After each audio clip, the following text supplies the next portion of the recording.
Alors ensuite, on va voir maintenant comment les régimes totalitaires ont accédé au pouvoir. Alors on va faire une petite vidéo sur l'Italie, une petite vidéo sur l'Allemagne et une petite vidéo sur l'Union soviétique. Alors pour commencer par l'Italie, donc dans les trois régimes totalitaires, on va retrouver une caractéristique commune, c'est l'empreinte importante de la Première Guerre mondiale.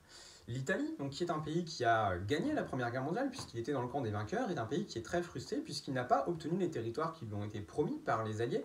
Il se sent trahi et il est considérablement appauvri par la guerre. Donc là, on est donc, au moment où Mussolini prend le pouvoir, en 1922, on est longtemps avant la crise économique de 29, hein, du coup.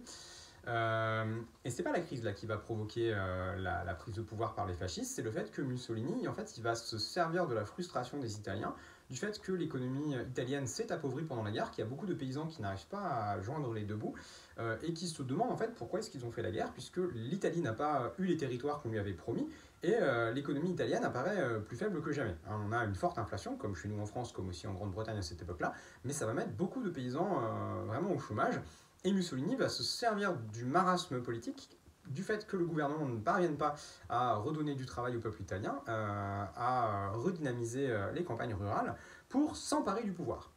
En 1922, il marche sur Rome, c'est la marche sur Rome, qui porte bien son nom, avec les chemises noires qui sont ses partisans, et il va s'emparer du pouvoir sans qu'il rencontre de réelle opposition. Le roi Victor Emmanuel d'Italie va le nommer chef du gouvernement, et il le restera jusqu'en 1943, où il y aura une révolution qui va le chasser.